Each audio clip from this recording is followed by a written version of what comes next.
আজকের এই আলোচনা সভার সম্মানিত সভাপতি, মঞ্চ উপবিষ্ট প্রধান অতিথি সহ সম্মানিত নেতৃবৃন্দ, আল্লাহ তাআলার শুকরিয়া আদায় করছি রব্বুল আলামিন আজকে আমাদের ইসলামী আন্দোলনের একটি কাজে আমাদেরকে এখানে উপস্থিত হওয়ার তৌফিক দিয়েছেন, আলহামদুলিল্লাহ।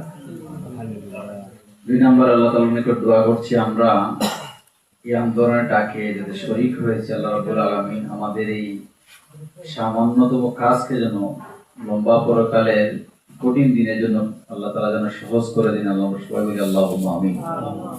সম্মানিত উপস্থিতি, আমরা ইসলামের অনেক কাজ করি, আমাদের একটা বিষয় চিন্তা করা প্রয়োজন যে আল্লাহ রাব্বুল আলামিন এই কাজকে কবুল করছেন কিনা না, এই বিষয়টা চিন্তা করা প্রয়োজন। যে কোনো ইবাদত করার পরে একটা শর্ত হলো আল্লাহ রাব্বুল আলামিনের কাছে এই ইবাদতটা কতটুকু গ্রহণযোগ্য হচ্ছে।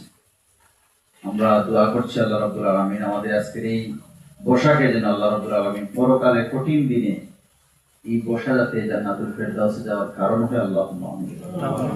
আপনারা যদি এই স্মারকটা পেয়ে থাকেন, এখানে একটা গুরুত্বপূর্ণ হাদিস, অনেক লম্বা একটা হাদিস আছে, এর মধ্যে ছোট্ট একটা হাদিস আল্লাহ রাসূল বলতেছেন, মানে আপনাদের আমাদের সকলের উদ্দেশ্যে, যে আল কাসিবু হাবিবুল্লাহ, শ্রমিকরা হচ্ছে আল্লাহর বন্ধু। সুবহানাল্লাহ।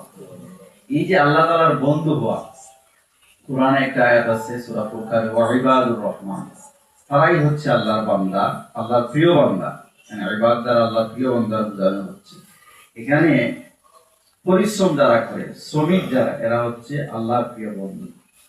আল্লাহ রাব্বুল আলামিন আমাদের আপনার অনেক সময় অথবা নিজের খারাপ লাগতে পারে, আপনারা গাড়ি চালান বা অন্য কোনো জায়গায় কাজ করে, কিন্তু সব মানুষের ক্ষেত্রে কিন্তু আল্লাহ রাসূল এই ঘোষণা দেন নাই। আল্লাহ রাসূল অসুস্থ অবস্থায় একটু পরে মালাকুল মউতের সাথে আল্লাহ রাসূলের দেখা হবে, আল্লাহ রাসূল কথা বলেছেন, যে একটা পরামর্শ দিয়ে গেছেন ওনার সাহাবীদেরকে, যে as-সালাত as-সালাত as-সালাত, নামাজ কায়েম করো, নামাজ কায়েম করো, নামাজ কায়েম করো।